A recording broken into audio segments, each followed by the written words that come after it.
قبل ما نبدأ صلي على النبي. وقصتنا النهاردة عن شاب وسيم حبيبته بتخونه وبتتجوز صاحب الشركة اللي شغال عنده، فبيقرر ينتقم منها ويدمرهم. فيا ترى يقدر يعمل ده رغم قوتهم ولا لا؟ ده اللي هنعرفه. بس لأول مرة تشوفني اشترك في القناة يا زميلي، وما تنساش اللايك والسبسكرايب والشير، ويلا نبدأ.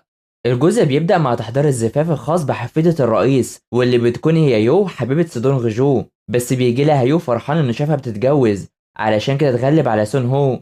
فبتعرفه في ان معرفش يواجهه غير بكده، علشان هو اتجوز زوجة صاحب المقرب بعد وفاته على طول. وشايف في انه مش بيهتم بالذنب او الكسوف خالص، وانها مش هتتدخل عشان توقف الجواز، بس لازم تعرف ان ابوها مات بسببه. فبينكر ده، بيعرفها في ان مش هو اللي قتل ابوها، علشان ابوها مات في حادث وقت ما كان معاه، وبيصدمها في انه عارف علاقتها بسو، وان امها عارفه اللي هي بتعمله وازاي كانت مخطوبه وبتعيش مع شخص تاني. فبتعرفه ان خطيبها ده مش بيغير عليها خالص. فبنروح ليتشول وهو مع امه يون، هو بيفرحوا جدا عشان هو بيتحضر في انه يكون جوز يو حبيبه سو اللي هيموت، ومش مصدق اللي بيحصل ده اصلا. وعشان كده بيروح يكتفوه ويحبسوه عشان ما يسببش اي حاجه في الزفاف. فبيروح يشوف رسالتها وبتعرفه في انها حاليا هتكون بتتجوز، وعايزاه ينتقم منها زي ما قال ويرتبط ببنت تانية، علشان هي متستحقش تكون معاه اساسا.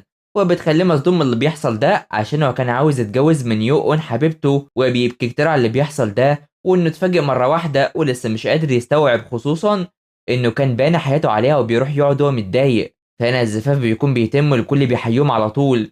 وتشا شايف ان سو مش موجود، بس بيخليه يروح يطلعه علشان تشيسان عايز يشوفه. وبالفعل سو بيروح، وده بشرط في إنه ما يعملش اي مشكله هناك، بس بيفضل سو مش طايقه خالص. فهنا هيو وتشا ويوم بيكونوا متجمعين سوا، وشايف ان يتشول لايق عليه بشكل كبير بما انه يكون مدعي عام.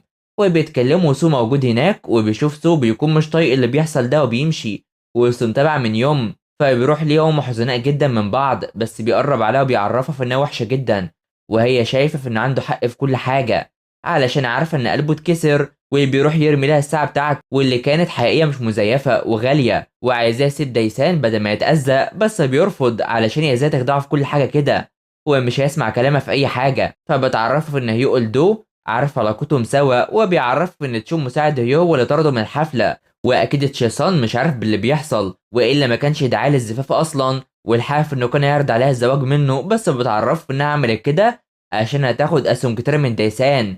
ومستغرب في انها تتجوز شخص مش بتحبه عادي، علشان هي قالت انها بتحبه وهو الشخص اللي معاها على طول. فبتعرف ان الزواج مش شرط يكون في حب، عشان اللي بيغلب المصلحة على طول. وعايزاه يلبس الساعة اللي جابتها ليه ده، علشان محدش يشوف الوشم اللي على ايده واللي باسمها هي، وبتمشي وبتخليه واقف مصدوم زي ما هو. وبالفعل بيلبس الساعة وبيمشي على طول، عشان هما كده اتفرقوا فعلا، وكل واحد هيشوف حياته بعد كده. وبيكون سو حزين جدا بعد ما اخد صدمة عمره. فبيعدي الوقت مع البنت دي اللي بتكون في الكنيسة، وبيروح لها سو وبتكون عارفاه وتطمن عليه، عشان هو ما عادش بيجي من فترة كبيرة، وبتفكره بزمان وقت ما كانت معاه وبيساعدها. وبيقرر يروح يعمل ده، ولما بتعرف ان يو ثابته بتزعل عليه وبتشتم فيها، بس هو بيكون مش عايز كده ولسه بيتمنى لها السعادة. وبتقرر تسمع كلامه وتصلي لهم هما الاتنين. فبيجي ماشي، بتروح تديله الشاي ده وبتهتم بيه بما انه مقرب منها قوي كده، هو بيمشي على طول. فبيكون ماشي، بس تشاسان بيرن عليه عشان يجيب كحول وهو جاي. وبالفعل سو بيكون شاب مطيع وبيشتغل وبيسمع كل كلام تشاسان، وبيروح عشان يدخل الكحول ده من غير ما حد يعرف، بما انهم بيشربوه سوا. ولما بيشوفه يقول دو، بيفتكر في انه كان عارف علاقته مع يوون اساسا. فبيعدي اليوم مع سول اللي بيروح لتشوي اللي بيجي على طول عشان تشا استدعاه علشان يشوف التقارير اللي في الشركه، وبيساعده. وبيروح بيلومهم على طول عشان كل حاجه متعلقه بهيوقل دو، واللي بيخليه يجي ليه بالفعل. فكونغ بتجيب لهم البيض الني ده، واللي تشا بيكون مش عارف انه بيشربه ولا لا، وبيمثل في ان ده اول مره ليه، بس بيروح عشان يجربه. وبيخليه يعرف رمز السر للخزنه دي، وانه يكون عارف الرمز ايه بالظبط، ومحدش يكون عارف الرمز غيرهم هما الاتنين. وبيفرح جدا انه اخد عليه قوي كده. فهنا يقول دو بيوصل وبيتصدم ان بيانات التدقيق الخاصه بالشركه موجوده، وبيتصدم وبيكون مش طايق سو عشان هيكون غلطان. فبيعدي الوقت وسو بيروح بيحاول يفتح الخزنه دي، بس مش بيعرف، وبيلاقي في ان الرمز اكيد اتغير، في حين ان الخادمه بتتكلم مع كانغ، وبتفكر في ان يو وتشول هيعملوا ايه سوا بما انهم في شهر العسل. وفجاه يو بتيجي وبتكون سمعتهم اصلا، واوكي الخادمه بتتكلم معاها وشايفه في انها متواضعه جدا علشان هما شبه بعض هما الاتنين، وبتعرفوا في ان جوزها جدها طلبوا عشان يشربوا سوا، وبيستغربوا جدا. وبتقرر تروح وتشوف، بس كونغ بتكلمها في انها يكون شكلها حلو في ملابس الزفاف دي، وانها حابه تكون هنا عشان بتفكر في امها جدا.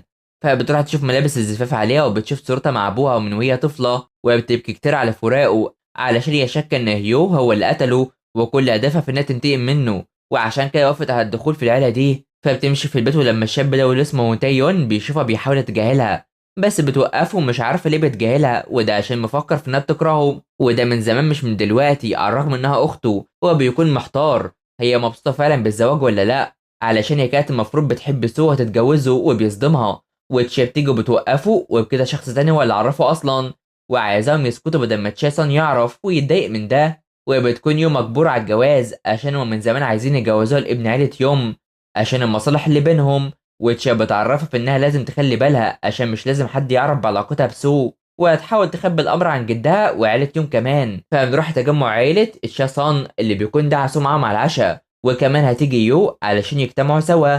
ومن هنا بيجي وبيشوفوا انهم متجمعين كعيله، وبيجي ماشي يو بيوقفه علشان هو ده معاهم كانه فرد من العيله، وبيخليه يقعد. ومن هنا يو اون بتيجي وبيشوفوا بعض هما الاثنين، وبيركزوا بعض جدا، هما حزناء عشان كان المفروض يكونوا سوا، والكل بيلاحظ ده انهم متاثرين جدا. فهنا يوم ويون زوجته مجتمعين بولد تشول، وبيشكرهم علشان تقربوا من عيله تشي، وشايفين في انهم لازم يفكروا في اللي جاي بما ان سو على طول مقرب منهم كده. اللي نايم وبتروح ليو بتلمس فيه وبتحاول تفوقه، وبيروحوا يبوسوا بعض هما الاتنين، بس ده اكيد بيكون حلم عند حد فيهم من كتر ما هم مشتاقين لبعض، بس القدر هو اللي فرقهم.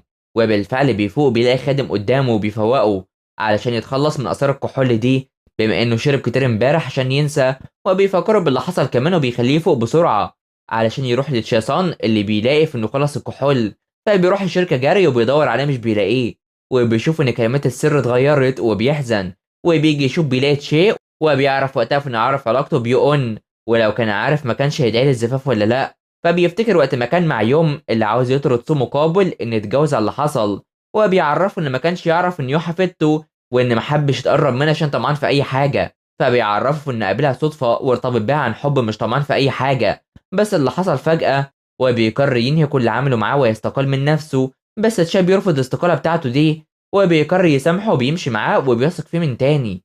فبيروحوا مقهى المخبوزات ده عشان هو بيحبه، وفجأة بيلاقي الشباب دول، بس بيكون هدفه عشان يوري لهم مذيعة الأخبار جيسو، وإن الشاب اللي مشي ده هو جيسون وو ابنه اللي كان بيهرب منه ومش بيشوفه على طول، ولسه ما يعرفش في إن الوارث في كل حاجة أصلا. والحاف إن تشاهيو بيكونوا بيخططوا إن يو إلدو هو اللي ياخد الشركة بعد أبوها ويورثوها لأولادهم كمان، وخصوصا ليون اللي بيكون مش قادر يتكيف معاهم، وشايفين في إنه كان بيحب سو، والحاف إنه كان مقرب منه من زمان وكان بيدربه على العزف. وقتها عرفها حبيبته اللي شايف انها اخته واتصدم.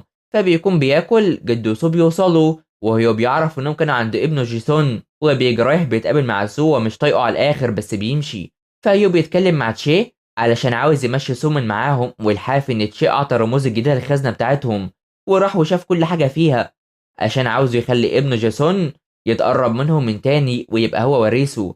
فسو بيروح لتشول اللي مش طايقه، بس بيكون جاي لابوه يوم، واللي بالفعل بيروح له وبيروح يقدم لسبايك والمال ده، وشايف انه عشان يتراجع عن طلب طرده، وده بيضايق في يوم علشان هو بيتخيله مع يو على طول بما انه كان على علاقه بيها، وبيأكد في انه نساها خلاص. وفجأة بتتحضر انها تخرج معاه، وبتتصدم لما بتشوف سو هناك وبيمشوا، وهو بيتأثر جدا فبيخلص وبيمشي. بس مساعد يوم بيعرفه في انه نشر القصه ده عن طريق القصد للصحفيين، وده علشان يورطهم ويبعدوا عن جلسه الاستماع. فانا مساعد يو فرحان بترقيته، بس في الحياة تشاب يرفض يعينه حاليا عشان الكل رافض ده، وتشاب يصدم هيو وتشوي وكمان كوك، وبيكونوا مش فاهمين هو بيتعامل معاهم كده ليه، وبيخلي هيو يتضايق جواه بس بيوافق على قراره وعلى اخره. ولما بيطلع بيشوف سو بيتنطط قدامه مليون عفريت في وشه، وبيغير كتير من تقربه من تشيل الدرجة دي.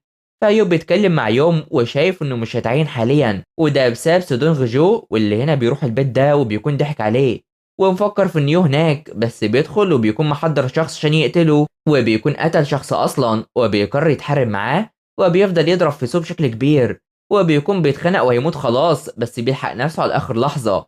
وبيفوق بيلاقي خاتم ده وبيجي له فم رقم غريب وبيفتح، وبيلاقي في ان ده صوت يوم وبيتصدم، والجزء بيخلص علينا. فما تنسوش اللايك والاشتراك في القناه وتفعيل الجرس حلوين علشان يوصلكوا الجزء الجاي. تابعونا، سلام.